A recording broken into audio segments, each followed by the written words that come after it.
எங்கடா போயிட்டு வர? டேய் படத்துக்கு போயிட்டு வந்தேன்டா. டேய் நானும் படத்துக்கு தான் போயிட்டு வந்தேன். யார் படத்துக்கு போனேன்? நம்ம ரஞ்சித்தனா படத்துக்கு. ஆட புந்த, நான் ரஞ்சித்தனா படத்துக்கு தான் போனேன். சே செம்ம படம் இல்லை? ஆமாம் மச்சான், அதுவும் கிளைமேக்ஸில் அண்ணன் அந்த நாடகத்தில் பற்றி ஒரு டைலாக் பேசி ஒருத்தனை காதில் சூப்பர் ஓட ஓட விட்டு வருப்பாரு. ஃபயராக இருந்துச்சு தேட்ரு.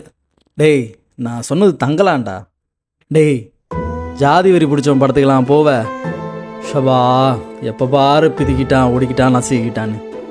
தற்குறி. உங்களால் ஏன்டா இந்த மாதிரி படத்தெல்லாம் ஏற்றுக்க முடியல? ஜாதி பெருமையை பேசுகிறவங்களுக்கும் ஜாதின்ற பேரில் கொடுமை அனுபவிச்சவங்களுக்கும் வித்தியாசம் இருக்குது. ஏண்டா சின்ன கவுண்டர் நாட்டாமல் பார்க்கும்போது நல்லா இருந்தது, இப்போ தங்கலாம் வாழை மாமன்னு பார்க்கும்போது புரியுதா? ரத்னவேலுக்கு ஃபயர் விட்டு கேங் தாண்டா நீங்கள்.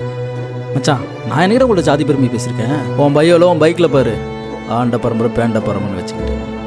சரி விடு மச்சான், நம்மளே எப்பவுமே ஒன்றுக்குள்ள ஒன்றுடா. சரி வந்து தொலை, பொழப்ப பார்ப்போம், பார்ப்பலாம்.